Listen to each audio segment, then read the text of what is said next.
Hi, everybody.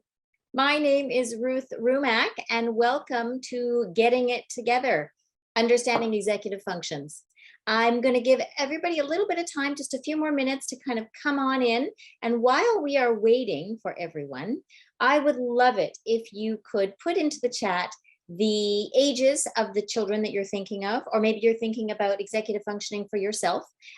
Just give me an understanding of how old the kids are that we're thinking about this evening, as well as what school boards or where you're coming from. Are you in Canada? Are you from the States? Are you in Toronto? Are you outside of Toronto?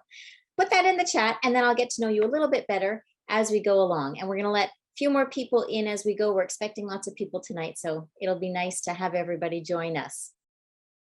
Let's see. So Ruslan says, oh, they're going so fast, I can't keep up. Let me go. Let's go. We've got 6, 9, and 13 in Toronto TDSB. Excellent. Sheila has a boy 13 years old, TDSB. We've got, they are from Oakville, thank you. And Leah, 5 years and 8 years, a little bit younger. We've got 12 and 16 at the TDSB, 10 years, Thames Valley District School Board, excellent. And we've got 14, 15. Wonderful. So we've got lots. We've got another 13, grade 8. We've got 9 at a private school. We've got 8 years old. So we really have a lovely breadth of ages to discuss this evening. And what I'm hoping, and as we start in just a few minutes, is that we'll get an understanding of what executive functions are and what they look like, where the challenges may lie, and then lots of strategies to put in place in order to help those challenging areas. All right. Oh, we've got another one. We've got grade 11 private school, 11 years old. I see we really have a wide range of learners tonight, which is really excellent because we can talk broadly and then we can also zero in on specific ages as we go along. All right, let's get started. Joelle, hit the first slide. My trusted assistant, our outreach coordinator, Joelle, is with us tonight, and she presses the button while I do all the talking. So that's me, Ruth Rumack, and we are coming to you from Ruth Rumack's Learning Space, which is a center for academic support in Toronto. We are both in person now again, yay, thank goodness, and we are still doing lots and lots of virtual work. And the virtual work is really interesting because, of course, at the beginning of the pandemic, we love to be in person. We have a very kinesthetic and multimodal, multisensory approach, which means that we like to get the kids moving. We like to get them involved and engaged. And so at the very beginning, 2 years ago, we were like, oh my goodness, how are we going to make this as engaging as if we were sitting next to each other? And I have to say that our incredible team of educators have figured out a way. We use all kinds of technology, interactive whiteboards. We use different pieces and games and apps and all sorts of other activities that help us to connect with our students in a way that is not just paper and pencil or screen to screen, but it's really just as good and just as effective as being there in person. All right, let's look at the next one. So when we talk about executive functions, we have a set of functions that allow us to really do that function in the world. And executive functions can be categorized as a group of things that allow us to think, or thinking functions, and doing functions. And when we also think about these executive functions, I like to think about that as the part of the brain that is the conductor of the orchestra. And it allows us to initiate, maintain, and complete tasks in a wide variety of situations. So when we look at this slide, we're looking at a whole bunch of different things. And when we think about the thinking side of things, we're looking at the working memory, inhibition, planning and prioritization, organization, what else? Metacognition, the persistence to get something done. Those are part of the thinking basket. And then when we look at the doing basket, we're looking at things like our response and being able to control our emotions and sustained attention. So staying on task and being task oriented, as well as goal directed. So let's look at the next slide, because it's going to give us a little bit of a better picture of what they look like.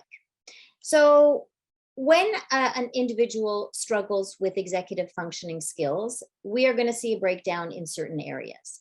And it may look like on the surface, a messy backpack, a messy locker, not being able to find the things that you need to find when you need to find them, not remembering dates of tests or homework assignments, not bringing home the right things. Those are more in the tangible things that we can really see in the physical world. But there are other parts to this executive function that are underlying, that make it difficult for an individual to perform daily tasks. Things like sequencing. So knowing where to start something and then how to follow through to get to the end of it. It can even show itself in a writing assignment where a student may have difficulty formulating ideas and understanding, again, the sequence of events that they want to write about or discuss.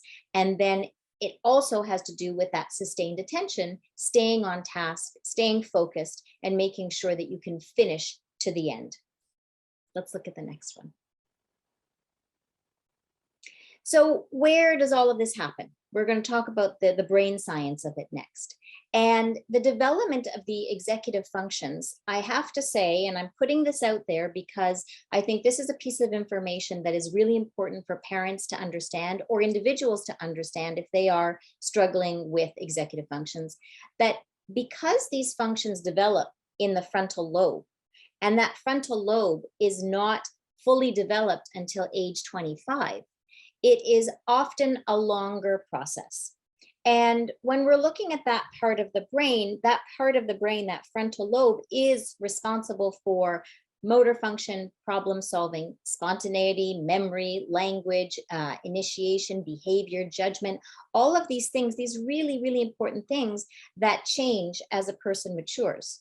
But if we keep in mind that that frontal lobe is not fully developed until age 25 on average, then we can have a better understanding of how can we support individuals who do struggle with executive functions, knowing that that frontal lobe may take even longer to fully develop or to kick in. So the other thing I want to mention about executive functions is that these are areas that really come into play or can be of significant challenge to individuals who have ADHD, who may have a learning disability. And so when we're working with our students at Ruth Rumack's Learning Space who come with particular diagnoses, we always understand and we know that those executive functions are going to be slower to develop, and they're going to need explicit instruction. And it's not something that we're going to just let sort of happen naturally. We really want to be clear and specific in how we give our students these skills and how we practice these skills. And even most important, how we reflect, or we teach our students how to reflect on these skills and where they're at in the process. All right, let's take a look at the next slide. Oh, we're going to take a moment. Okay, great. So this is my chance to ask you a question. And the first question of the evening is, did you struggle with any of these skills as you were growing up? Maybe you're not grown up yet and you are struggling with one of these areas or more than one of these areas. I would love it if you could put it in the chat. Give me a quick overview. What are some areas that you may have struggled with as you were maturing? It could be organization, time management, staying on task, initiating a task, keeping control of your emotions. What have we got? Anybody? I'm going to take a look at my chat box. All right, so give me some ideas of things. Catwoman says emotions. Yeah, keeping your emotions in check. Good one. Danielle, definitely many of these things I still struggle with. LOL. Managing emotions and organization. Yes, I can completely understand that. Anybody else who would love to share? It's emotional regulation. That seems to be the thing for the evening. Starting a task, Jackie says, that seems boring or daunting. Oh, yes, you just put in two really important words, because when something seems boring, like, it's not so interesting to me, or it seems insurmountable, like you're overwhelmed by what you need to do, that is often when our executive functions, whoop, they just shut down. So we are going to talk a little bit as we go along about some things that we can do to help with the overwhelm so that we don't shut down. What else have we got? Inez says multitasking. Cheryl, time management and motivation. Yeah. What else? Matt, focused reading. And Molly, completing tasks. Yes. Wonderful. Thank you so much for sharing, because these are real, like they're real problems, they're real challenges, they're real struggles. And sometimes we see them in ourselves. And then when we start to see them in our children or the kids that we're working with, it can become overwhelming for us as well, because if we have difficulty in certain areas, we might think, well, how am I going to help my kid? I can't keep myself organized. How can I help them get to where they need to be? So we're going to work on some strategies throughout the evening. All right. And Inez says procrastination. Oh man, I know about that one. I so know about that one. Just as an aside, my favorite way to get out of the procrastination is, especially if it's something that I just need to jumpstart myself and get into, is I put the microwave timer on. Even for something simple as cleaning the kitchen, when I see that, mound of dishes in the sink, I think, okay, I can do this for 10 minutes. I'm just going to put the buzzer on for 10 minutes and see what I can get done. And for me, that helps me get over the hump of starting. That's just an aside. That has nothing to do with our slides. Okay, thank you. Let's move on to what we're talking about, which is this idea of the developmental signs and stages. So we need to understand, I think, what is appropriate at each age level before we can make expectations. And the reason I believe that is because if we make our expectations too high, then our kids, or for ourselves, we're not going to live up to it. And it's going to be disappointing. And there's going to be a whole other set of things that come along with that. If we make our expectations too low, then we're not really challenging ourselves or our children enough to get them to the next level. So we want to understand what is appropriate within a range, of course, and how can we work towards, let's say, age-appropriate behavior or age-appropriate executive functioning skills. So we're looking at the very beginning, preschool, young children. Generally a child can be expected to put toys away, to understand and remember simple instructions like get your coat and your hat and let's go. They're able to play with a partner back and forth. I mean, of course, when we're talking about preschoolers, emotions still run high and they don't understand sharing so well. And there isn't a lot of back and forth and give and take, but the developmental stage is set for it to come and to develop over that period of time. When a child has trouble with executive functions and they're very young, we may see things like a student having difficulty following instructions. So if you're giving somebody 2 or 3 tasks to do, they may do the first one but forget the second 2, or they may completely lose interest and focus somewhere else and not get the task done at all. Easily frustrated. Now, of course, these are preschoolers, so they're going to have their emotions sort of on their sleeve, but it's an excessive amount of frustration that we're looking at as being a challenge, and then some aggressive behavior as well. I know a lot of parents have said to me, understanding what a developmental stage, the appropriateness of a developmental stage has helped them understand what to expect, but also in hindsight, looking back at early, let's say, warning signs or signs that the executive functions just weren't developing at the right pace. Okay, let's look at kindergarten and grade 2. So these are kids who are 5, 6 to around 7, 8.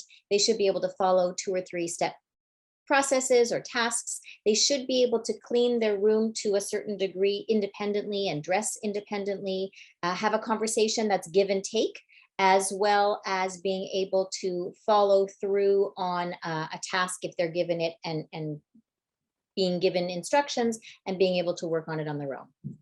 When we see a student who has executive functioning challenges, they are going to have difficulty staying on task.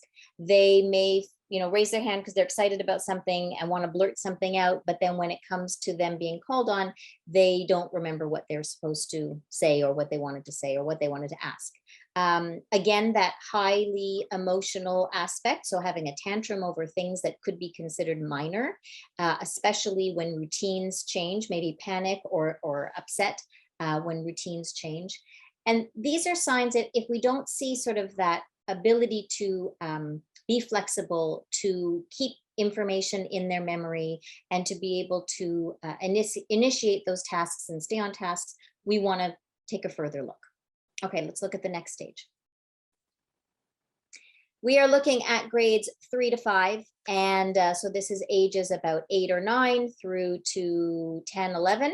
And we should be able to read and follow a chapter book. So remember the plot, remember the characters, remember how the characters are related to each other, and remember, a quick synopsis of what they've read in a short period of time. Those students should also be able to work on longer projects, so be able to plan their time out and know what they need to get done at certain timeframes and be able to get it done. And share jokes with friends. Now you may think, well, that's a strange thing for executive functions, but that's all about sequence. And it's about being able to focus and remember memory and sequence, knowing what comes first in the joke, what comes in the middle, and what comes at the end. If you were my grandmother, of course, she always told the punchline first, and then she'd all get mixed up, even though her executive functioning skills were very good. Challenges, what do they look like? So they may start a task, get distracted and not finish it, or get overwhelmed and not finish it. Even not knowing how to begin a task is really a challenge, because a student may know that they have something to do, but they don't know how to get into it and they can't get started, and therefore the task just disappears. Forgetting things at school. So that's a big one. That's a huge one. And we see that in our students all the time, where they may come to a session knowing that they have a project to do, but they haven't brought the assignment sheet. Or they may have a math test coming up, but they don't bring their math book home. We have some workarounds for that, and some tips and tricks coming up later as well. You may also notice a backpack or a locker or a desk full of loose papers. There just isn't a system, and there isn't a system that the student can follow and can't initiate on their own. All right, let's look a little bit older, grades 6 to 8. So we're talking middle school age. Solving multi-step math and word problems is something that a student at that age should be able to do. When you get into the middle school math, we're looking at pre-algebra and early algebra, where we're starting to look at things in sequence and making sure that each step is done in the right way and in the right order in order to get the right answer. Keeping track of the homework again, keeping track of tests and test dates and assignments, and the ability to think more logically and more rationally through something from beginning to end. A student who has challenges in these areas will have trouble perhaps starting that assignment, and certainly have trouble staying on task and finishing at the right time frame. Keeping that locker organized, keeping the notebooks organized, keeping the bag organized. And one of the aspects that you may see is this, in terms of emotional control and response inhibition, may be blaming others for things that go wrong, or not taking responsibility for something that is in fact your fault. That's something that we talk about with our parents a lot, where a student says something like, well, it wasn't my fault because the teacher didn't remind me that I had an assignment. And we think, well, is it the teacher's responsibility to remind you, or is it your responsibility? So those are areas that we are working on with our students, and we want to give our students tools to be able to take that responsibility on their own. All right, let's look at the next one. So we're coming to the end of the spectrum here. We've got grades 9 to 12, high school age. Definitely a student should be able to plan and complete those multi-step tasks and assignments. They should be able to plan their own time. They should be able to understand how long something is going to take them, as well as figure out and reflect on their own strengths and weaknesses. A student who has challenges in these areas may have trouble finishing assignments and also tests in an allotted time because of weak working memory, perhaps because of sequence, perhaps because of, forgetting what it is that they wanted to say from the beginning to the end, or just staying on task and staying focused. They may have difficulty working in groups because of emotional control issues, or that idea of impulsivity, and that impulsivity may lead to risky behavior. So those are some things we might see in a high school student with weak executive functions.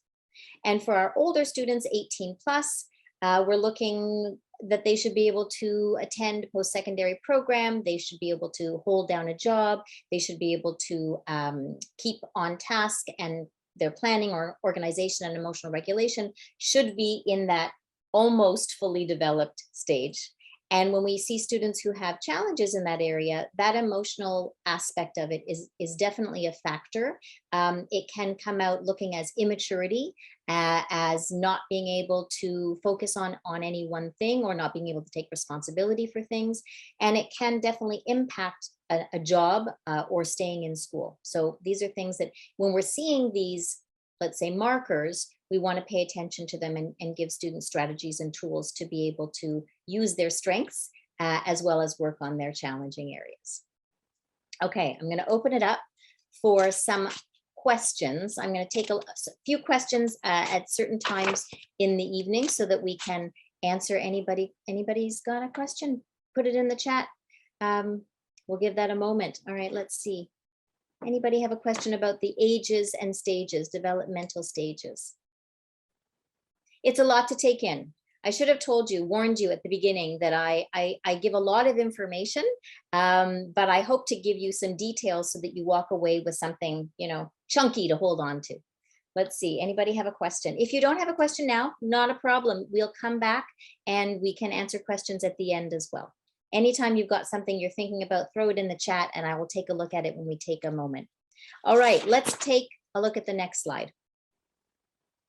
So most parents say to me, okay, great, Ruth, now I know what is expected and I know that my child is not living up to those expectations or is not falling into the appropriate developmental category. What do I do about it? And over the last 25 years of being in this profession and working with students one-on-one and creating all kinds of resources and really having an opportunity to work with families in a very deep and meaningful way, this is what I've come up with. There is a spectrum from support to independence. And at no time can we expect that if we teach our students or children something one day, they're going to be able to master it, turn around and use it independently the next day. It's highly, highly unlikely, especially kids with executive functioning challenges. So keep in mind that this is a process and it takes lots of patience and it takes lots of persistence and lots of practice. And this sort of chart or continuum is where I like to begin.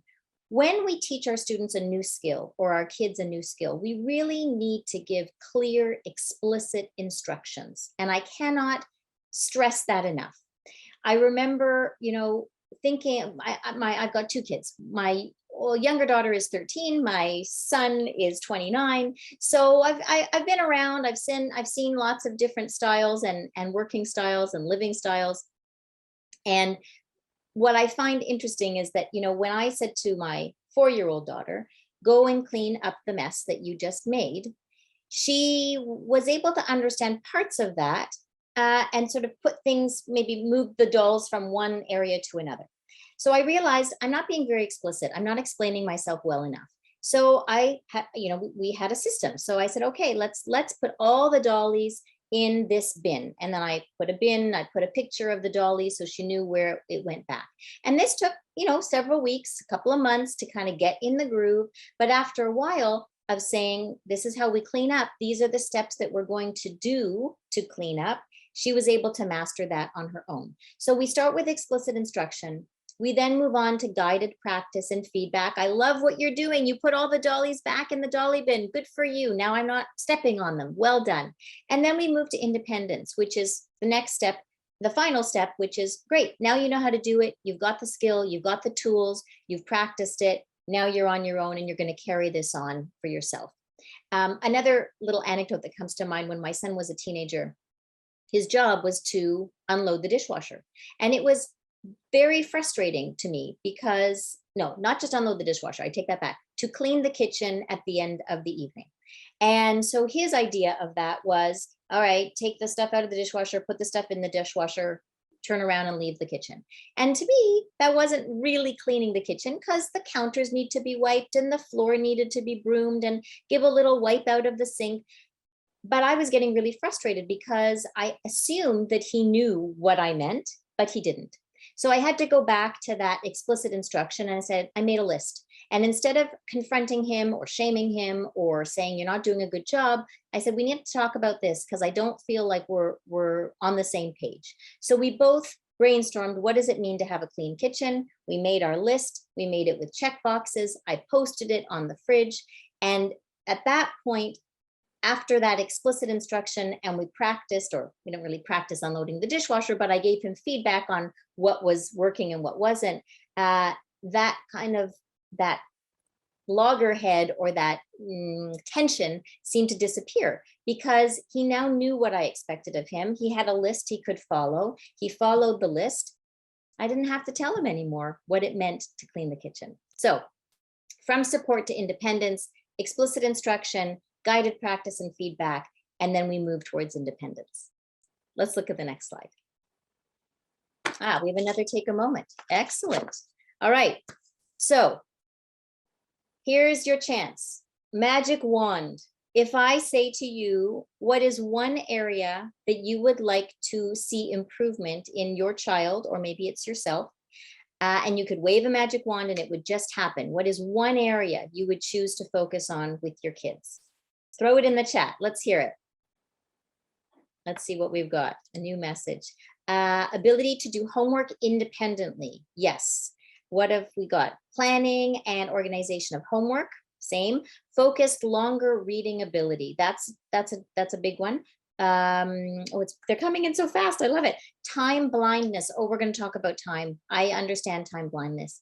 Task initiation, complete work on time, agree homework. I think that means like doing the homework with a good type of focus.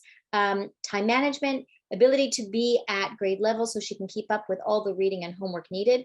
That one we can also talk about some assistive technology too, Danielle. So remind me about that at the end.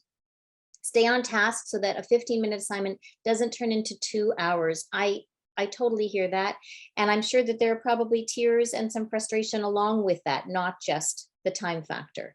Natalia says, focused work, improved working memory. Wonderful. Thank you. Thank you so much. Those are beautiful, perfect ways to get into this next section because these are very common. These aspects of time blindness, task initiation, not completing homework, not being prepared, things taking way too long and the frustration that comes with them.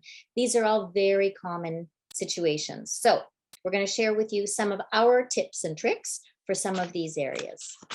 All right, let's start with working memory.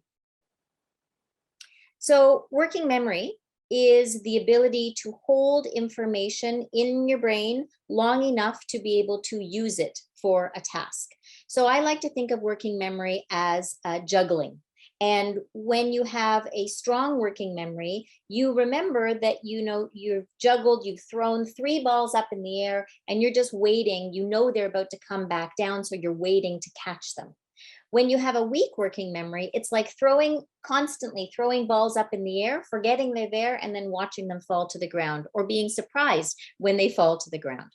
So a common challenge with working memory is that idea of leaving items at home or at school, not having the right stuff to do the work that you need to do. And it's a big issue because when you have something due, you need to have the right stuff in order to get it done.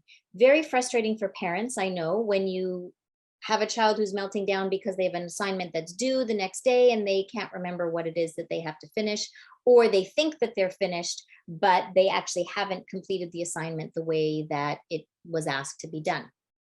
So checklists. I mentioned checklists with my son. Checklists. I'll say it again. These are like golden nuggets of things. And I use checklists for myself all the time in terms of what do I have to do today? What do I have to do over the week? But for kids or individuals with weak working memory, we want to put these checklists in visible places. So a checklist might go at the front door to remember the 5 things that you need to take to school. A checklist might be created and laminated and then put with a little key ring on the back of a backpack for a younger student to remember what to bring home at the end of the day.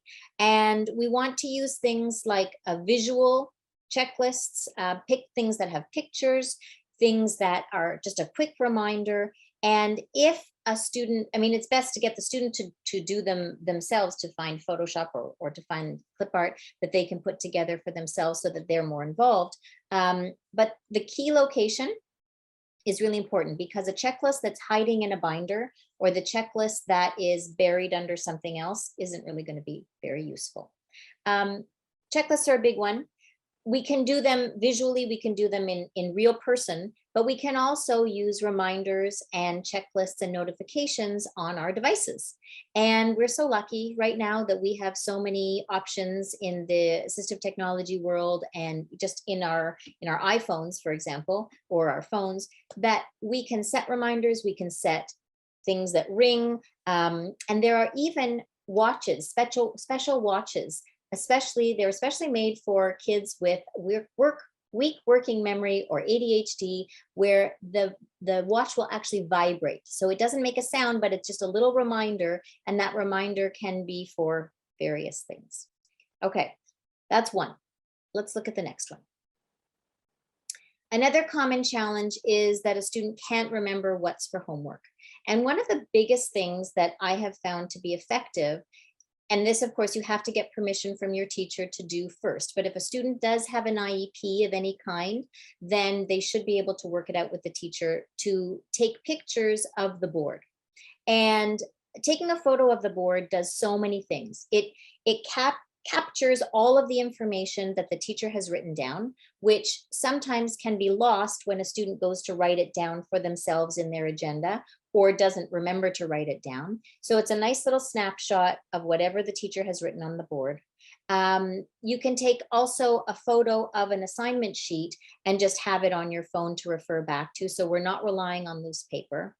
If you're lucky enough that your school and your teachers use the Google Classroom or whatever teacher management system, education management system is in place in the school, if the teacher participates in it, that should be your go-to for checking homework on a regular basis and taking what's in that calendar from the school or the Google Calendar, we're going to talk about in a minute, and putting it into your own either digital calendar or real calendar, handwritten calendar, whatever it is.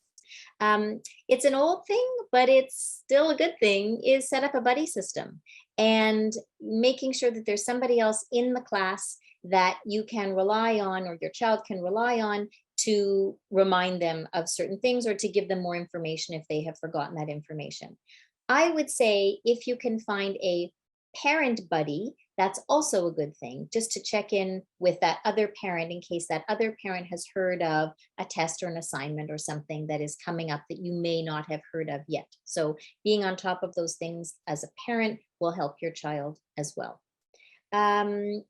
What else?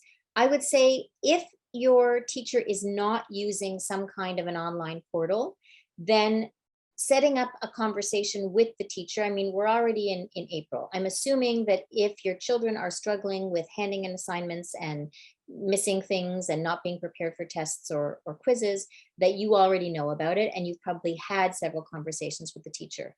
But finding a way to communicate and finding a way to get that information ahead of time has been really game changing for a lot of our students. And that is something that we do at Ruth Rumack's Learning Space, is our teachers communicate directly with the teachers of the classroom so that we often know ahead of time what's coming up, and we can help that student plan and prioritize and prepare for upcoming assignments or tests. Okay, let's take a look at the next one. So along with knowing what's due, we actually have to do the work. And when a child has organization, planning, and prioritization challenges, weak working memory, and sometimes that sequencing challenge, it's hard to figure out where to start. And as we said at the very beginning, when something is either boring or daunting and overwhelming, we tend to not want to do it. We tend to shy away. So one of the things that we do when we work with our students is we make a big master list. So if there's a large project that's coming up, often students, and somebody in the chat used the term time blindness, they don't understand how time works. They don't understand that, how much time something actually takes to be complete. And they may look at an assignment and say, oh, I can do this in a night, no problem. And then they wait and they wait and they wait, or they forget about it, or something else takes priority. And then it comes to crunch time and they fall apart because, of course, they don't have enough time to complete it. Or they have just enough time, but they could actually have done a much better job had they had 2 or 3 extra days to do it. So what we do is we start with a list of all the tasks. And one of the things that I talk about, even in our university readiness program, where we're teaching kids who are 17 plus how to get prepared for university, is read that assignment sheet. And often we need help to read that assignment sheet, because if you're reading too quickly, or you're not, there's a lot of information and not all of it is registering, we need some way to capture the most important parts of that assignment sheet. So the way we do it is one person reads it out loud, the other person is either taking notes or saying, oh, okay, hold on, that's an important piece. Let's write that down on a separate piece of paper or on a separate document. Sometimes I find that assignment sheets that come from teachers have too much information on them. And for a lot of our students, it's overwhelming. So if we can sit down and kind of simplify or summarize for our students with them, not for them, but with them as well. We're not taking them out of the picture, we're just guiding them. That's part of the explicit instruction and then the guided practice. So we're practicing looking for the important dates. We're practicing looking for the tasks, maybe using numbers or bullet points instead of a large paragraph. And by disseminating or reinterpreting the assignment sheet, it often breaks it down into smaller pieces where a student does not feel so overwhelmed. And then we can start at the beginning with that one small piece, break it up into smaller chunks, and then get the pieces done as we go. My favorite thing is to backwards plan. And I'm going to show you what that looks like on the next slide. So backwards planning is something we use all the time. We're going to use a calendar page, a nice big calendar page where we can write lots of stuff, or something that's, we can do it digitally, but we start at the end. So we start at the due date and we are looking at all of the pieces. So of course, we have to know what our pieces are first. That's always the first step. Second step is to take those pieces and put them onto a calendar. And as we're doing that, we're asking our students to evaluate, how long do you think it's going to take you to read this novel? Okay, well, let's do a little bit of math. If it's 100 pages and you have 2 weeks, 14 days to read it, how many pages do you need to read each night? And sometimes when we break down these, what seem like obvious things, obvious pieces, a student starts to see it in a different way. They realize that it's not something that they can just slide to the end and hope that they're going to get it done. They are practicing the skill of breaking something apart into manageable pieces and then allotting a time frame to it. So there's one thing that I haven't mentioned yet, which is reflection.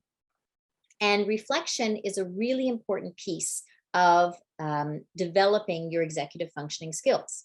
And reflection is all about looking at making a prediction, figuring out what you think it's going to take, let's say how much time it's going to take you to read a chapter, doing that task, and then coming back and reflecting and reporting on how long it actually took.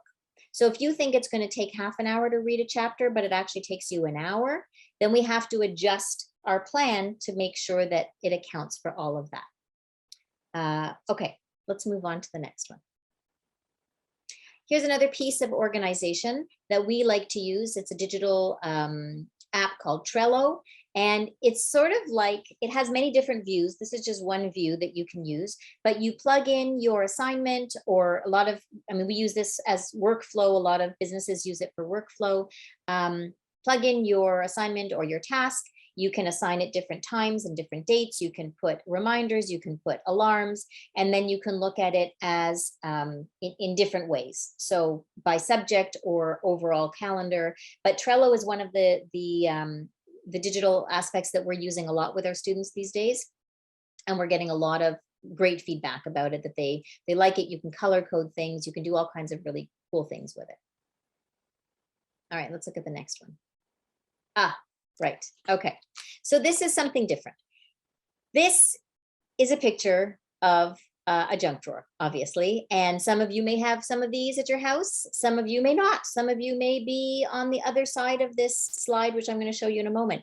But I would love for you to put into the chat, how does this junk drawer make you feel? What emotions, words, feelings come up when you look at that slide? Throw that in the chat for me. Let's see. Anxious, Irene says. Anxious, yes. Yuck, exhausted, looks just like mine, says Lenka. Catwoman says overwhelmed. Danielle, chaos. Yeah, familiar, absolutely. More anxious, panic, annoyed, frustrated. Oh, and Molly says excited. So many possibilities in there. I love it. So this is so true. I mean, when different people look at it, they're going to have different emotions. And when I look at it, I can be simultaneously excited because of the possibilities of, ooh, I can get in there and I can organize it because I like to do that. But then at the same time, I'm like, oh my God, there's so much there. How am I ever going to get through this? So yes, Christine says, OMG, frustrated. And Ruslan says, my son said it makes him feel happy since he can search through it. Ooh, because it's like a treasure chest. Yes. And sometimes in that chaos there, you find the gems. But for most people, sorting through the chaos creates overwhelm, and it creates anxiety, and it creates a shutdown of our executive functioning skills. So let's look at the next picture. I'm going to hold on to my thoughts for a moment. So this is the after, or a potential after, for a junk drawer. And what do we think when we see this? Let's go. Give me your emotions. How do we feel when we look at this? Some people feel disappointed because they kind of like Ruslan's son, they like the curiousness and the interest of finding something new every time you open the drawer. But what are some things that we hear? We're seeing calm, perfect, yes, efficient, Jackie says. Molly says, meh. Maybe, Molly, you think you could do better. Or it's too boring and it's too organized. I don't know. And Ruslan says, nirvana. I love it. Okay, so let's look at this next slide. And this is really, the purpose for that was to show that messy drawer is sometimes what our brains feel like when we have a lot of disorganization and chaos around us. And sometimes it's overwhelming and we can't see through how to get started. We don't know, all we see, or a student sees when they get this big assignment, or they have a test coming up they don't know how to study for, all they see is the chaos and they don't know how to break it down. So here are some ways to calm the chaos and to tame it and to put it into its containers so that we can address it a little bit at a time. My big thing is always, as I've been saying, break it down into small manageable pieces so that it doesn't feel overwhelming. And at early stages, when our students and our kids are younger, we have to do that for them because they don't know how to do it. And when my student who's in grade 8 or my daughter who's in grade 7 comes home and says, I have my first exam is going to be in January, Mom. This is in September. What am I going to do? I've never had an exam before, because her school starts to practice exams early. And I said, don't worry, we're going to start early enough that we're just going to take it a little bit at a time. Now, no matter how early you start or how early you think you're going to start, it always seems to sneak up on you. And then there is that panicked feeling. But my suggestion is that we take one little bit at a time and we look at that piece and then we build on to the next piece. So how do we do that? How do we tame some of the chaos? Well, a picture here looks at using an accordion folder. And an accordion folder is, I don't have mine with me. I can't believe it. I didn't bring it into my room. But it's a folder that has different slots and you can pull it apart so you can put more papers in it. And then each section is labeled. For a lot of kids who have executive functioning challenges, keeping track of their stuff is very difficult. I would say if we can do it digitally, the more digital we can do it, the better, because we can always have access to that no matter where we are, whether we're using a tablet, our phone, our computer. But if we do have papers, we want to try and color code things. You know, in this picture, we have a binder, a red binder, maybe that represents literacy, and a red folder. So everything that, you know, lives at home for literacy is in the red binder, and then the red folder is where you put the loose papers at the end of the day or at the end of the week. The accordion folder is a good one for that because all the papers stay together. And if you're ever looking for anything, you know, you always go back to that one thing. Organization, I think the key to it is simplicity. Keep it simple, keep the system clear, and experiment. If one thing doesn't work, it's too complicated or it's not getting used enough, try something else. That's where the reflection comes in. So if you talk about what's working and what's not working, you reflect on the positives, and then you make changes to the things that aren't working, and then we reflect again. So one key thing that I would say for organization for any binder, desk, or even locker is to have I do have one of these, 3-hole punch, accessible wherever you are, at the desk, at the homework station, whatever it is, wherever your child is using that, you know, wherever they're doing their work, because so often teachers hand out these sheets that are meant to go in a binder, but they don't have any holes in them. And that's when you get this like stack of loose papers that end up going everywhere. So a 3-hole punch or a portable 3-hole punch, which is something that's thin that goes right into their binder, is really useful. Color coding binders by subject, homework folders by subject, etc., are also really great tips. I mean, I could spend 3 hours talking about just how to organize school stuff coming and going, both digitally and not, but we don't have that much time. So stick around to the end if you want to ask me questions about specific organizational tools. Let's look at the next one. Here's a binder, not a binder, here's a locker. There are lots of products that you can get that can go right into the locker to help things. And I would highly recommend for all ages, if the student isn't doing it on their own, if you're finding that things are getting lost or forgotten in the locker, that the parent actually go into the school once a week. At the beginning, if it needs to be more than once a week, or you gradually make it a longer period of time, and do that locker clean out. It's amazing what you will find. I also really love doing a bag clean out or a bag dump. I did this for years with my students, where once a week they would come in, we would empty the bag, shake it out. We would find things like rotten lunches, smelly socks. I remember somebody finding a wet bathing suit and going, oh my gosh, that's where it is. So, you know, it's very interesting what you'll find. And the routine is take it all out. Look at what is the same. Start to make piles of things that go together. So all of anything, any loose papers go in one pile for now, and then we're going to sort them a little further into their subjects or categories. But by practicing this with guided practice over time, and sometimes it takes a year or two, sometimes it only takes 2 or 3 weeks, a student will be able to practice that idea of dumping something, putting it into categories, and then putting it back where it belongs. If they have a place that they know it belongs, it's much easier to put it back.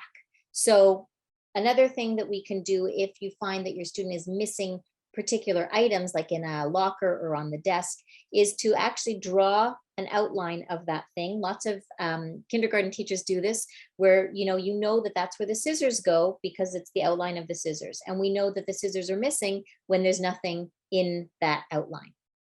So a few of those visual reminders, or a picture that actually is of the sort of ideal that you're looking for, the model of what you're looking to create, and then you have the student work towards that or use the picture to help guide them as well. All right, let's look at the next one. Oh, we have another take a moment. I'm going to look at my notes. What is my next take a moment? Let's see. Okay, let's talk about morning routine. What does a word or two to describe your morning routine, getting out of the door in the morning? What is it like? Chaos? I just think chaos for myself because mornings are always tricky. Let's see what we've got. Stress and rushed, yes. Nagging, rush, I hear that, yes. frequently calling out the time. Yes, there's always a time countdown. We've got 4 minutes, 3 minutes. We got to be in the car. Lots of stress. Okay, so I'm not alone. I'm glad to hear that I'm not alone. I knew that I wouldn't be. It was kind of a loaded question. Forgetting things. Yes. How many of us get out the door and then realize that somebody doesn't have something? We got to turn around and go back. Yes, yes, yes. Okay. So I've got a couple of strategies for you. Oh, again, we've got the time blindness. Yes, not knowing how long something takes and then not being able to get out in that due time. Okay, so a couple of things. Oh, my time timer. It's also not here. I was not organized in bringing my props down to my studio. All right, let me talk to you about a couple of things. Let's put on the next slide. Morning routines, getting out the door. We have a couple of good ones. One of the things I want to say, which is unorthodox, and maybe you've heard this before and maybe you haven't, but I really love creating a morning playlist.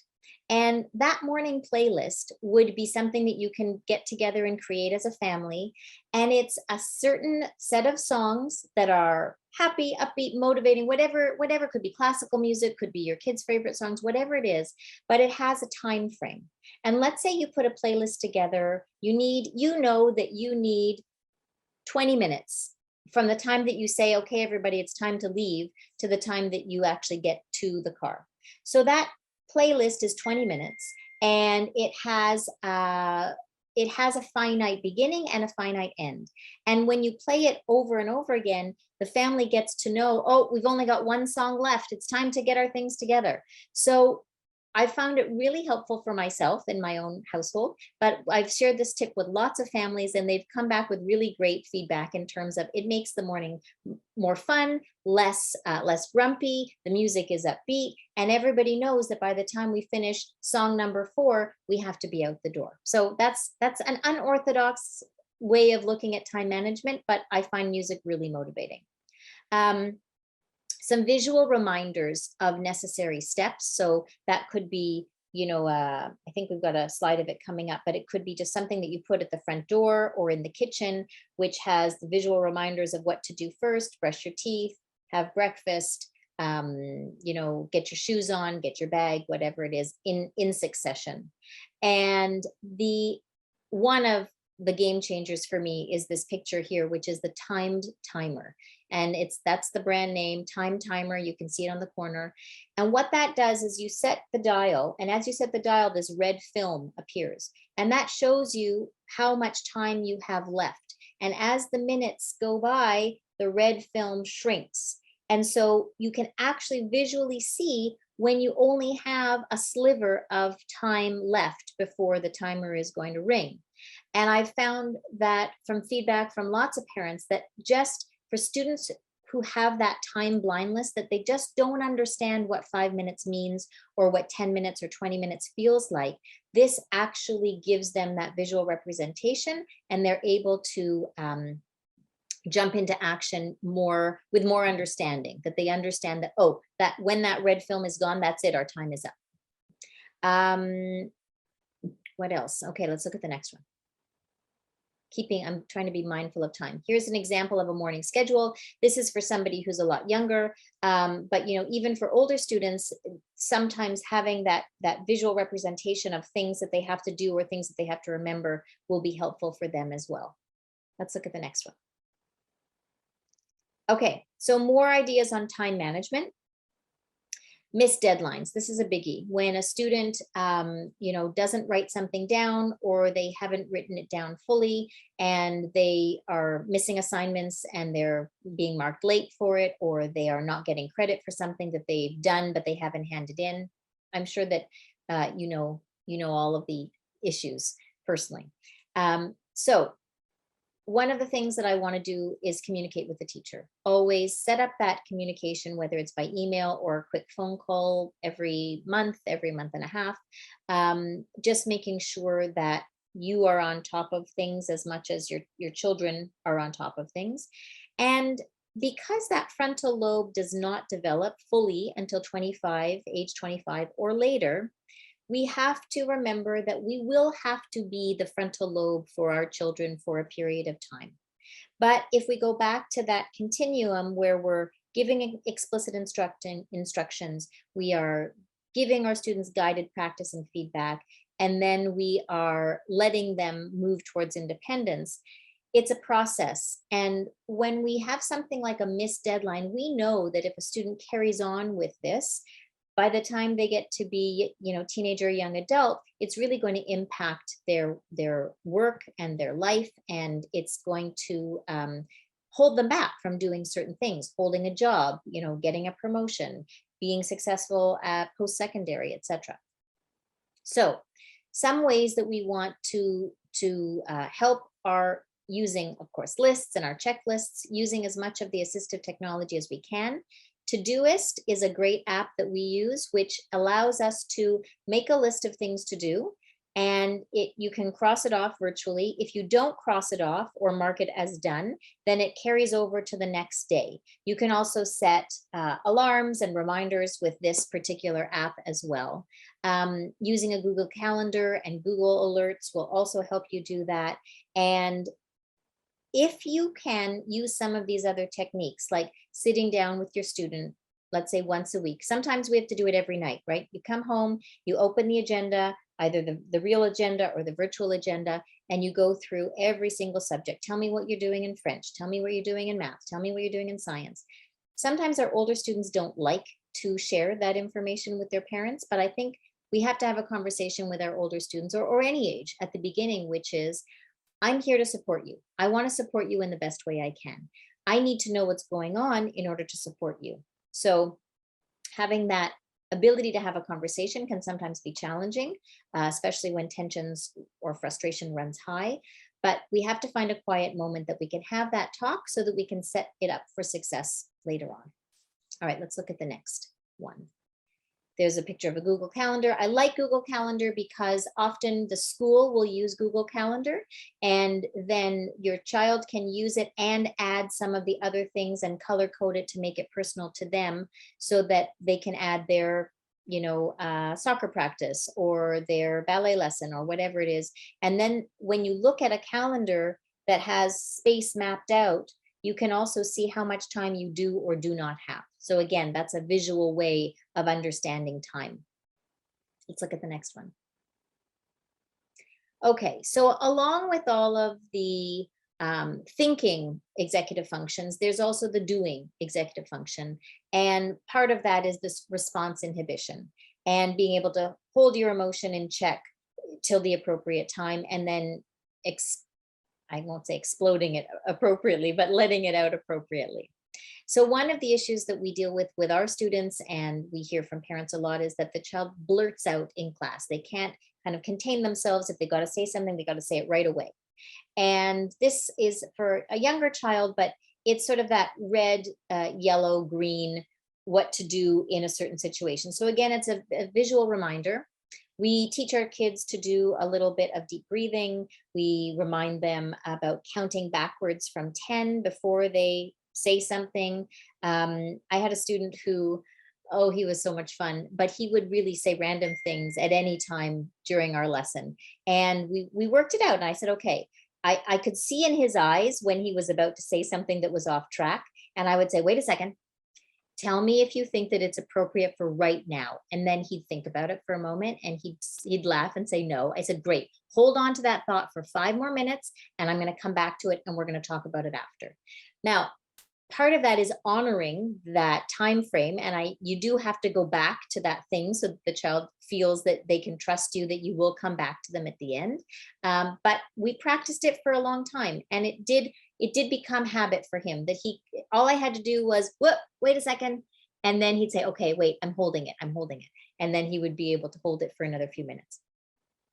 Another way to kind of get a child to reflect on how often they're blurting out in class is to keep a tally on an index card for themselves, and then to self-monitor that, to try and, instead of blurting out 5 times in one day, doing it, having success if you cut it down to 4 or 3 or 2, etc.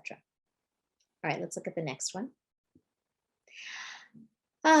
Taking a deep breath. I like to use this one. I talk about belly breathing, where you expand your belly when you're breathing in, and then you're breathing out. Your belly is contracting, making sure you're not breathing too much into the chest, but really deep in the diaphragm. We talk also about smelling the roses, smelling the flower, where you're breathing in through your nose and then blowing out the candle, breathing out through your mouth. Just ways of kind of de-stressing and getting those emotions under control.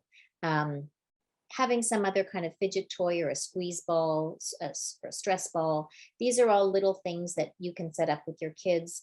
Having a signal with the teacher when that child needs a break. Sometimes things get very heated or emotional or overwhelming, and that student really needs to just take a walk around the room, get a drink of water, take a deep breath. But if you can have that conversation with the teacher ahead of time, and you can help the teacher see what the child's it's sort of like your poker face, what your tell is, they may be able to anticipate when that child is going to need a break and then give it to them before the emotions get too high. Okay, let's look at the next one. Here are some other programs called the emotional control zones, zones of regulation. Again, it's color coded and it's got visuals so that a child can kind of identify where they are. Are they in the blue zone where they're moving too slowly? Are they in the red zone where they're out of control? We want people to be in that green zone where they're calm and focused and happy. But having techniques and strategies for each zone and how to regulate that and get back to the green zone takes time and, again, practice. Let's look at another one. So a couple of things to help with sustained attention, which is the ability to stay focused. And we know that that can be really difficult when there are all kinds of things happening around us. We've got lots of notifications on our phones popping up. Stay Focused is a good one that we recommend to our students, which is an app that allows us to block out the websites that we don't want to be on. And there's another one called Forest, which allows us to regulate the amount of time that we spend on those particular websites. And once your time is up for the day, you can't get back on it. But in terms of focusing without any kind of outside app, it's really about chunking things into small tasks. Put something into a 10-minute task, a 15-minute task. Or if your child can't sit still or focus for that long, start with 3 to 5 minutes and then build on that. Using a timer or the timed timer is really helpful. Sometimes using a timer can be overwhelming or anxiety producing for students if they can't finish in that time frame. But instead of saying you need to be finished all of this in 5 minutes, I often say, let's just see what we can do in 5 minutes. Maybe we'll do 2 math questions. Maybe we can actually do 5 math questions. Let's give it a try. Only a few directions at a time, and make sure that there are short breaks. And when we give our students breaks at Ruth Rumack's Learning Space, they are brain body breaks. We like to move. We like to, even do our activities while moving. So practicing multiplication by doing a relay race around the room, or practicing, reading sounds by bouncing on a giant bouncy ball, or practicing a math question and then shooting hoops afterwards as a reward. So it's keeping the body engaged and the mind engaged, but also recognizing and honoring that a student may need breaks in between. Okay, let's look at the next one. Whew, okay, I feel like I'm just spewing it all out there, but here's how we put it all together. Overall, what are the things I want you to take away from this evening? That you want to target the desired behavior, target the task, and make a plan with your child. Involve your child. We want to make sure that the student or the child is involved, because then they're going to take more ownership and they're going to get more out of it. We want to engage them in the process, make sure that we are listening to what is challenging for them, but also honoring their strengths. What are they really good at? And how can we balance what they're really good at with these areas that are more difficult?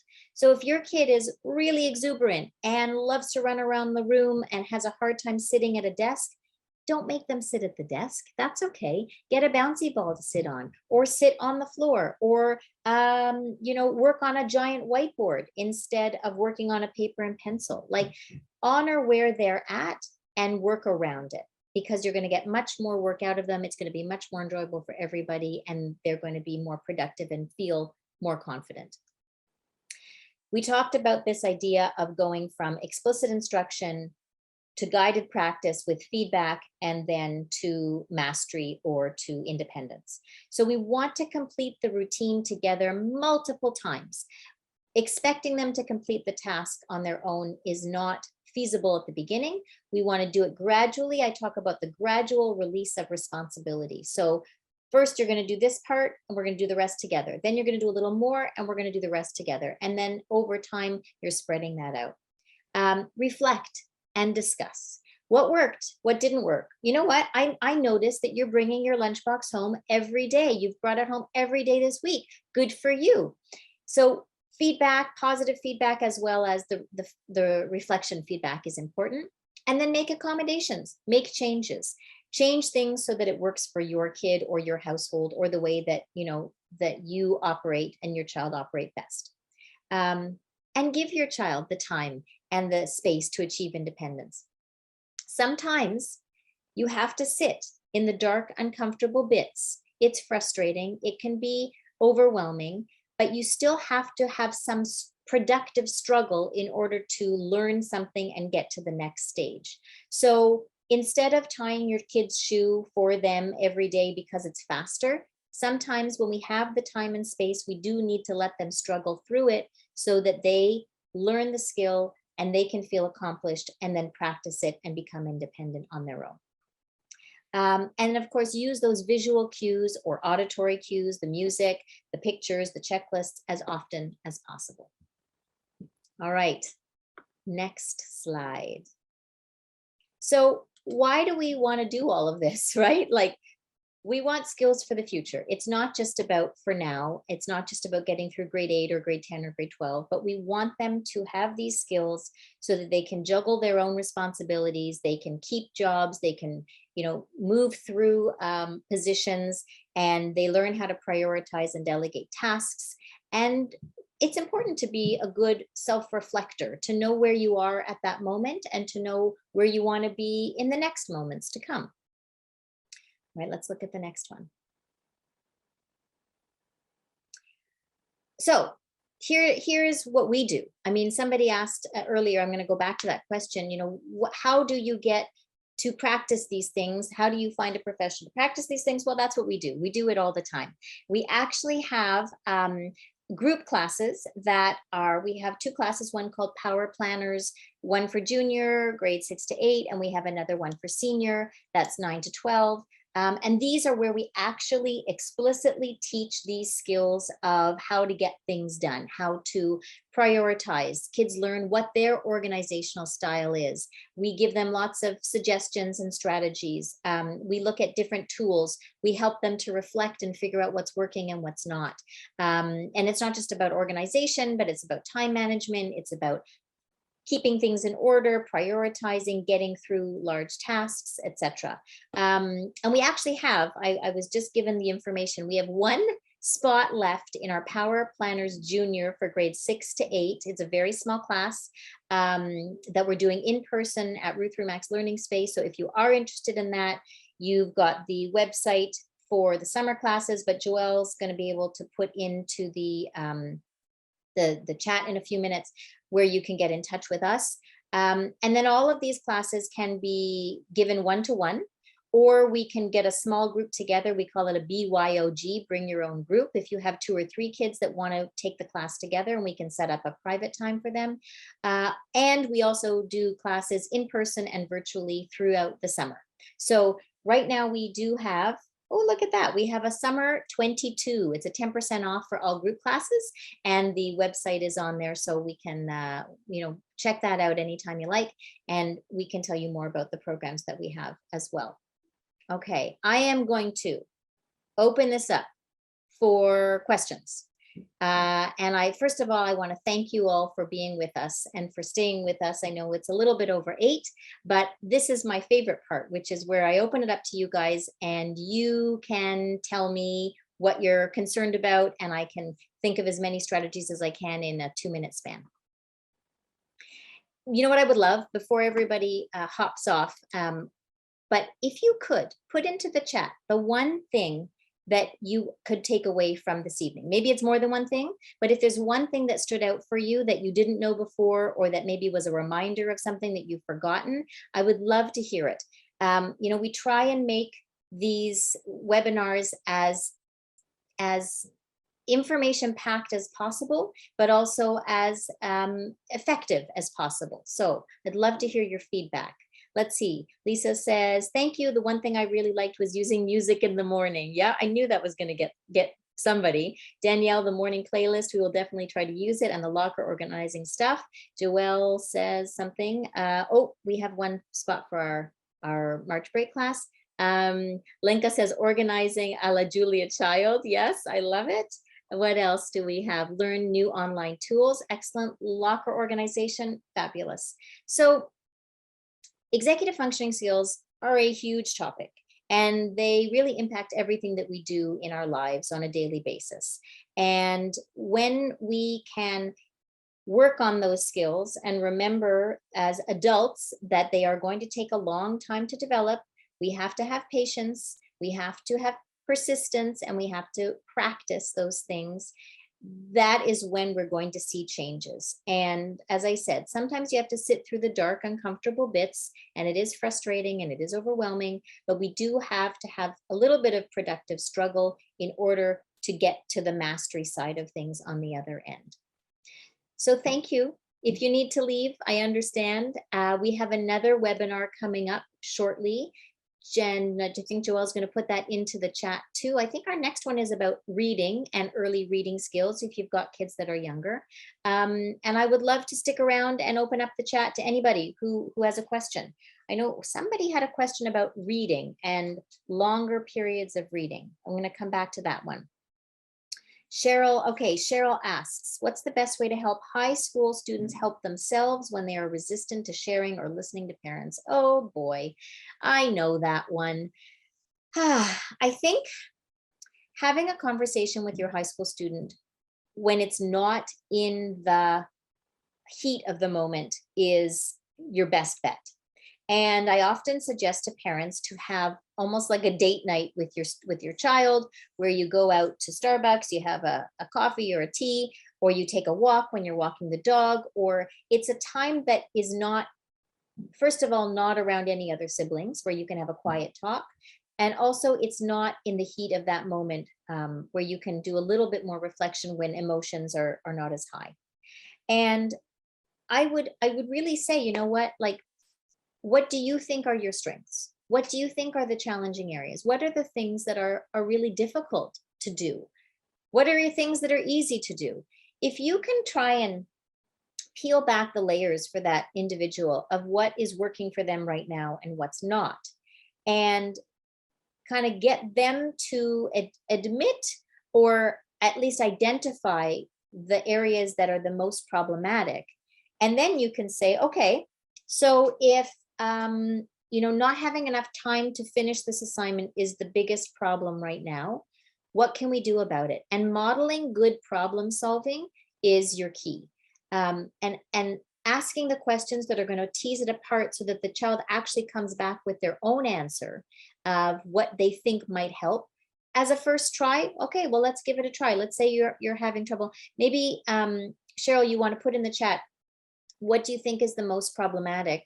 Like, what is the thing that is it just the not communicating, or is there something that maybe with zeroing in on one area first, we could address that area, and then maybe there would be more confidence to address other areas? That's what I find, is that for resistant kids, if we can just kind of like get our foot in the door and show them that there is a tool or a strategy or a technique that could make that one thing easier, that it helps to shed light on other areas, and they become more confident in trying to figure out how to apply different tools to different situations. I hope that answers the question somewhat. All right, what else? Give me another question. What else have we got? Let me see. I know that there was something, somebody mentioned something about reading, and my chat is very long. So if you can copy that for yourself and paste it back in, I can answer the question about sustaining focus for reading. There are some very specific techniques for improving working memory and working on keeping information while you're reading, but they're active. It really is something you have to participate in as a reader. So some of the techniques that I can say off the bat would be a couple of things. First of all, read shorter passages at a time and make notes on those shorter passages. And maybe that's even just reading one paragraph and then writing a sentence that summarizes that paragraph. So I had a student who had a very weak working memory, very, very weak, along with a whole bunch of other issues, including ADD, including nonverbal learning disability, and many other things. So what we did, because the working memory was really the linchpin in all of it, that she just couldn't remember what she had read. So we would read the passage, we did it together. So she would read it out loud, and then I would summarize that for her. So, you know, in a sentence or two. At first, that's how we started. I would summarize it for her. And then as we got comfortable with that, she would read the passage and then she would summarize it. And then we would talk about it and we would make one sentence. Sometimes we would use a sticky note, or if you're using something, if you're doing digital, you might use something like Google Keep, where you have the document and then you have a virtual sticky note or a little arrow that, you know, gives a summary for that one paragraph. And then we kept moving and we took our notes from Google Keep and then we took them and put them in a different document so that we could look back, and that would kind of help her memory of the story. Also, if it's something like that's fiction, if you're having trouble reading a novel, keeping a chart of the characters is often really helpful, so that as you read about John, you know that John is Mary's husband.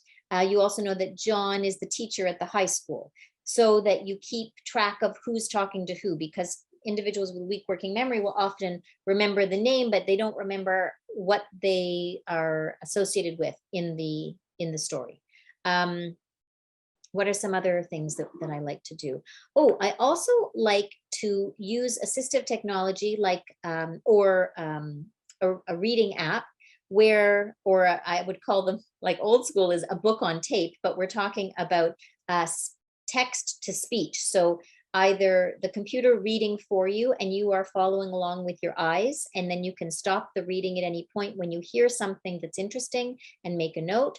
Or if you're using an app like Read and Write for Google Chrome, you can actually highlight the sentence that carries the most weight and then highlight it in a specific color, and then color code different things as you go through the document or the book.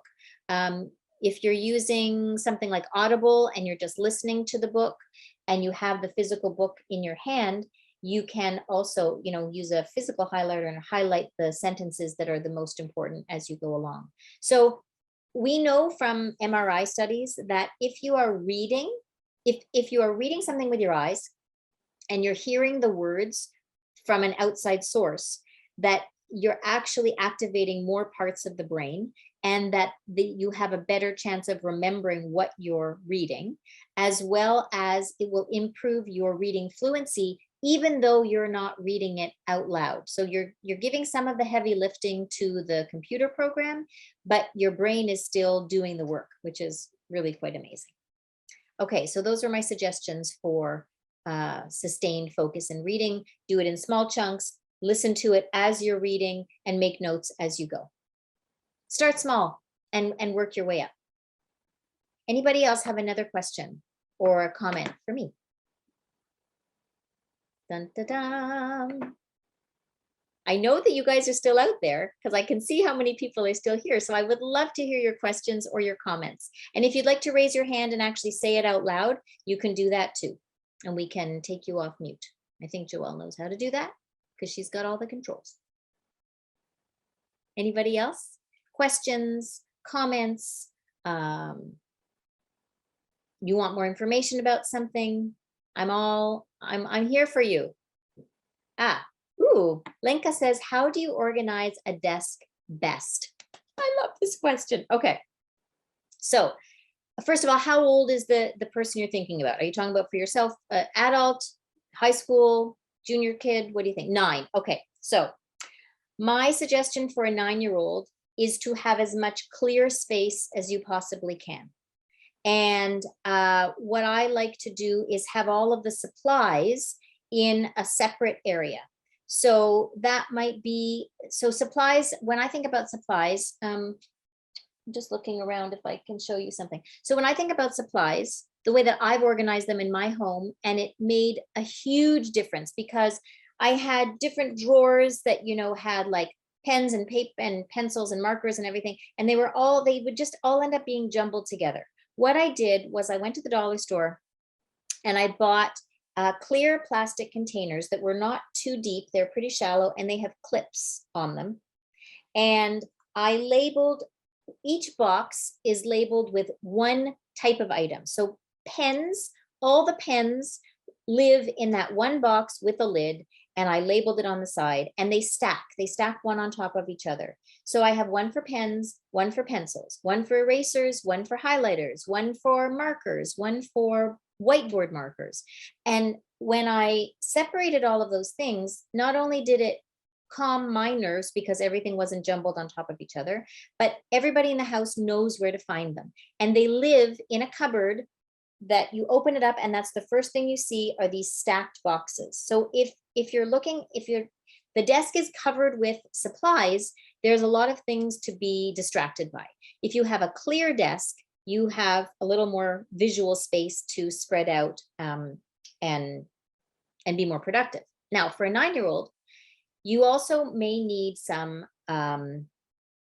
area for their books and their papers and stuff. And that's where I would use either an accordion file or, hold on, I'm going to show you something else. 1 minute. It's very, very noisy, but something like this, right? Where it's like, it's got slots and you can put one subject in each slot. So when he comes home or she comes home with different assignments or papers from that particular subject, it always goes back in the same spot. But at 9 years old, you know, you as the parent are going to have to be the leader of how to get things organized and how to keep things organized. So as I said, we need to find things that work for the particular individual, and they should be accessible and clearly labeled, and that it shouldn't be too complicated, and they should always go back in the same spot. Lenka, does that answer your question? I hope so. Okay, who else has a question for me? Cheryl, can you tell us a bit more about the Power Planner Senior Program, number of days, hours, group size, etc.? Oh, good questions. Okay, so Power Planners Junior, I believe, and you know, we have different programs at different times, but I believe that it's usually, and Joelle, can you please correct me if I'm wrong? It's usually a 10-hour program. Often we do it in a week span where we do 2 hours each day, and it covers all types of things, including note taking, how to, you know, time management, prioritization, different ways to study for different tests, learning about your own organizational style, what seems to work best for you. So at the beginning, there's a little bit more of that reflection piece, which is, well, what's working and what's not. And then we dive into some very specific skills and strategies for all of those big things, especially the note taking. I find that, as you know, Power Planners Senior, when you're in high school, nobody teaches you how to take notes. And now we have complications where, you know, do you take them by hand? Do you do them on a laptop? How do you organize them when they're on the laptop? How do you organize them when you take them by hand? So we teach a few different techniques. One is called the Cornell technique. There are a few other things that we make suggestions for as well. Okay, Joelle says 5 days, Monday to Friday, 10 hours, group size is capped at 10. So we like to keep our groups small. And that is offered both virtually and in person at our offices in Toronto. Really, you know what, the Power Planners is a program that we have been developing for many, many years. Because we work one-on-one with students, and we have for so long, we really have the insight in terms of what are the big issues, what are the things that we're seeing that are challenging for students, whether they're diagnosed with a learning disability or a challenge or an executive functioning challenge at all or not. There are common things that we see with all students. And so what we've been able to do is take those common challenges and then address them in that larger group class. And if that's not enough, because some students need more explicit instruction, they need more time to process and to practice these things. They need really a one-on-one coach to help them figure out what's going to work best for them and to hold them accountable to it as well. If the group class isn't enough, then we do set this up in a one-on-one situation as well. And that can be, extremely helpful when there's friction between parent and child, because you now have a person to, just almost to say, hey, you deal with this now, keep me in the loop. I will do my part at home. But since my child won't really be frank with me, perhaps they will open up more to you. And that's usually the case where it's so frustrating, when you're a parent and you've given like so much to your kids, and then they start to be like, no, I'm not going to take help from you, but I'll listen to this person who is telling me similar things. I know it can be frustrating. It happens to me too, but sometimes having that outside influence can be a real lifesaver and a game changer too. Okay, Lenka has another question about desk space organization. What if you have a desk, but the child likes to do homework at the kitchen island? Then there are two possibly messy workplaces. Okay, so personally, I like to work in various places in the house at different times. And sometimes I get tired of working at my desk and I want to move to the kitchen table, or I want to move to the dining room table, or I want, wherever. So I would say have a place where the things can go back to, so that the kitchen island doesn't become a permanent workspace, but you use it as the workspace, and then everything that you're working on, the textbooks, the paper, the markers, the whatever, have a place to live. And whether that place to live is on the child's actual desk, even if they don't use it, but it is the place where everything goes back. So that when you're looking for something, you know where to find it.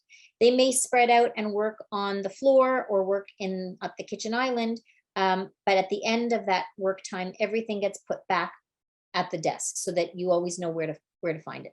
That's what I would do. Okay, give me another one. Come on, throw them at me. I'm just getting warmed up. What other challenges do you have? I know there must be more challenges. We all have challenges. Let's see.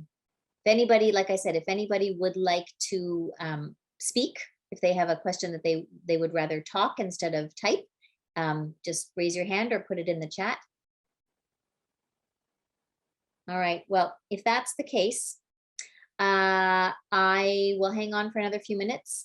But if you need to go, by all means, I really appreciate you being here. I want to thank you for joining us. And if you have any further questions, we are always accessible at ruthrumack.com.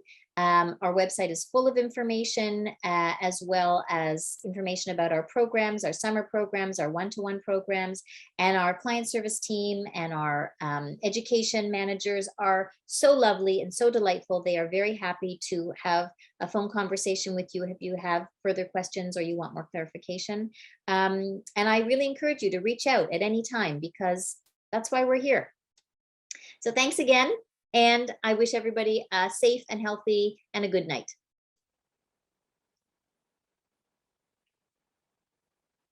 Okay, Anne, I've got you. My son is going into grade 9 in September. He has several learning disabilities.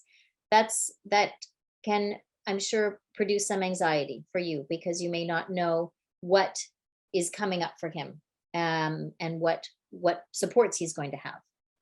So are you asking, Anne, if you have some suggestions about making that transition? Let's see. I'm just looking. Yes, we absolutely provide classes. I mean, what we do for the most part is one-on-one, and we work very closely with the student. We get to know them. We do an assessment with the student first, which is not a psycho-ed evaluation, but it does give us a baseline, and we get a good understanding of what their needs are and what their strengths are. And then we use the psycho-ed or any other documentation that you have to create a curriculum specifically for that child. So our specialty is working with students who have learning disabilities, ADD, ADHD, kids who are on the autism spectrum, kids with reading disabilities, dysgraphia, writing disabilities, math disabilities. We really see it all. And the one-on-one for a student who has a complex case, meaning many variables, is usually the best way to go. And the best way to get in touch with us is to send, well, we have, Joelle, you can put it into the chat. We have a portal where you can just fill out some information on our website, and then we will set up a time to call you and have a further conversation about your child and what their needs are and what we can do to support them. But if he's going into grade 9 next year, I would highly, highly recommend that we start the conversation now so that we can help to support him through to the end of grade 8 and then through the summer, and then really get ready for grade 9, because it can be quite a challenge. It can be quite a transition to go from grade 8 to grade 9. You know, you're changing schools, you're changing systems, you're now in the, you're not primary junior anymore, you're moving into the intermediate side of things, the expectations are different, and now you as a parent have a whole bunch of new people that you need to get to know, the teachers, the special ed teacher, the guidance counselors, etc. So what I find is when a student transitions, if they've been working with us for a little while first, they have a smoother transition because we can kind of be the bridge between the junior school and the high school. And we can, help to reinterpret the needs of that student to the high school to make sure that supports are in place from the very beginning. We can do a little bit of advocacy there so that your child has the right supports in place from the very beginning. If you, I hope that answers your question. Great. What else? Who else is around? We've got some more. Cheryl, Christine, Kathleen, anybody have questions? The work that we do at Ruth Rumack's Learning Space, I've been doing this for 25 years. And the practice itself has grown out of a real desire and a passion to work with students who have challenges, whether they're diagnosed or undiagnosed. And every time I came across a student that had a different need, this is being a young teacher 25 years ago, I would research and like bury myself in the research and try and figure out, how does this work? What's happening in the brain? What can make it better? What are some tools? And then as, let's say, the digital tools, the assistive technology started to really grow, and we had now a whole new set of tools and strategies that we could use with our kids, then our work became even stronger. And the more we knew about the brain and how the brain works, how the body and the brain work, and how we can put all of that really amazing neuroscience together, along with all of the strategies and tools that are out there, has really, it's almost like it's given us superpowers, because we're now able to do so much more with our students than we could 25, 30 years ago, just because we understand how our brains work better and we have more technology to augment what we're doing. So I find it really exciting. I find it really interesting. And that's the joy and the passion that we bring to working with our students. And all of our teachers are, they're certified teachers. They work with us full time. And this is their passion, is working with students who need their help. And so we try and figure out how to help them best, how to support them best. We try and teach parents how to work with their kids at home, and also teach other students, other professionals in the education field, how to deal with their students as well. Anne says, do you provide occupational therapy for issues with handwriting? We are not occupational therapists, but we do have handwriting classes. Yes, we do. So that is something that I find is really important. Especially, you know, we actually know that there is a stronger memory connection when you are handwriting something than when you are printing it, and certainly a stronger connection to memory than when you are typing it. So if we do go back to first principles in terms of handwriting, and we teach proper cursive, and we do teach proper printing as well. So yeah, but like I said, we're not occupational therapists, but it is part of our practice. And we do use a program called Handwriting Without Tears that was designed by occupational therapists. What else? Who else has a question for me? Or a comment? I'm always up for compliments. Anybody? It's so strange sometimes to be talking into a screen and all I see is your names. I don't see faces. I can't see you, but I know you're there, and I hope that what I'm putting out there is useful for you. All right, my friends, it's after 8:30. As I said, if there's anything that we can do to help you out, if you have any questions, you want to chat about our programs or what services we offer, definitely look at the website, ruthrumack.com, RUTHRUMACK.com. And I hope that you will join us for our next webinar, which is on early reading. And if that doesn't pertain to you, maybe your kids are too old for that, then keep checking back with us, because we do several different webinars throughout the year. And, you know, they always change. They change a little bit and provide more information. And I hope that we will see you again soon. All right, everybody, have a lovely, lovely evening, and we'll see you next time. Bye-bye.